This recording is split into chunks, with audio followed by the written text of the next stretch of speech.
Remercier toutes et tous d'être présents, d'avoir eu la gentillesse de participer à ce point qui est un point d'information. Donc, moi je suis Antoine V, je suis avocat au barreau de Paris et de Genève, et je suis avec Vincent Bavet, qui est aussi avocat au barreau de Paris. Nous avons d'abord la gentillesse d'être accueillis au Sénégal au nom du collectif d'avocats constitué pour les gens qui sont mis en cause, on va y venir, par Maître Antoine Mbengue, qui nous fait l'honneur et le privilège d'être avec nous aujourd'hui. Et ce qui a justifié la convocation de tous ces journalistes, c'est la venue au Sénégal d'un expert international très réputé, qui est le professeur Mads Andenas, qui est un professeur et un juriste éminent de droit international, de nationalité norvégienne, et qui a occupé notamment, mais au titre de multiples fonctions, la fonction d'ancien président du groupe de la détention arbitraire des Nations Unies.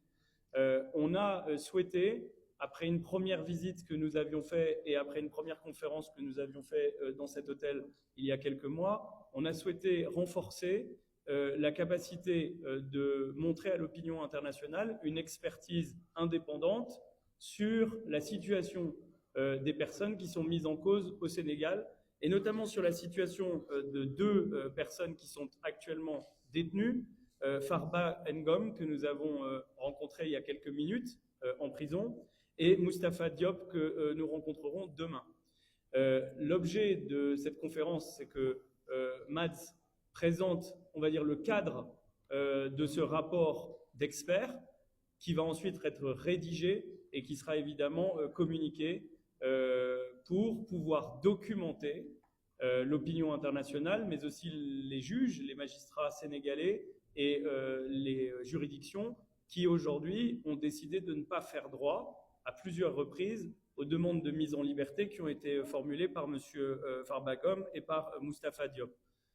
Pour ceux qui ne connaissent pas exactement la situation, et je me permettrai notamment moi d'insister sur la situation de Farba Ngom parce qu'elle est assez significative, nous avons une personne que nous avons vue en détention qui a fait l'objet d'expertises médicales collégiales qui ont été ordonnées par les juges, et ces expertises collégiales ont toutes conclu à l'incompatibilité de son état de santé avec une mesure de détention.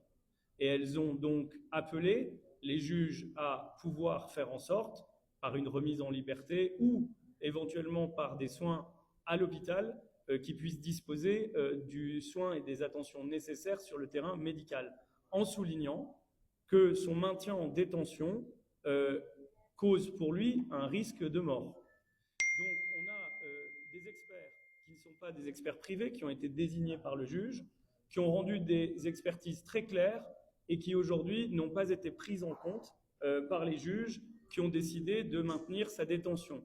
Il a été transféré d'une prison vers un autre centre de détention que nous avons visité et dans lequel nous avons pu constater d'ores et déjà, et ça apparaîtra j'imagine dans le rapport du professeur Andenas, nous avons pu constater qu'il ne bénéficie absolument pas des soins médicaux dont il aurait besoin. Donc, c'est un des aspects importants sur lesquels on souhaite vraiment insister auprès de vous. Aujourd'hui, Farba Ngom est incarcéré. Son état de santé est incompatible avec la détention. Des experts mandatés par les juges l'ont relevé, mais les juges ont refusé jusqu'à présent de le libérer. Et une demande de mise en liberté a été formulée par les avocats qui le représentent au Sénégal. Et donc, un des points de la conférence d'aujourd'hui et du rapport, c'est d'alerter les magistrats pour qu'ils reviennent sur la décision ne faisant pas droit à sa demande de mise en liberté. Premier point. Et le deuxième point qu'on a pu constater, et qui est un point qu'on avait constaté dans les dossiers qui aujourd'hui ont évolué, notamment le dossier de M. Faye, qui a été lui remis en liberté, c'est qu'on constate toujours des irrégularités assez inexplicables au niveau des procédures.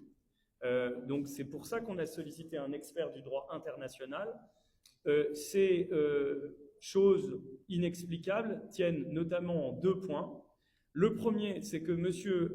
Farbagnum n'a toujours, à ce stade, après 8 mois de détention, pas vu ni de juge, ni d'enquêteur, ni de procureur. Il n'a jamais été interrogé. Au bout de 8 mois, c'est quelque chose qui relève quand même du jamais vu. Et deuxième point, il n'a jamais été notifié des éléments qui justifient son accusation. C'est-à-dire qu'aujourd'hui, il n'est pas en mesure de savoir à quel titre, sur quels éléments et pourquoi il est détenu. Il conteste, en tout cas c'est ce qu'il nous a dit, évidemment tout détournement, puisqu'il n'a jamais ni été bénéficiaire de fonds publics, ni décisionnaire de décisions relatives aux fonds publics.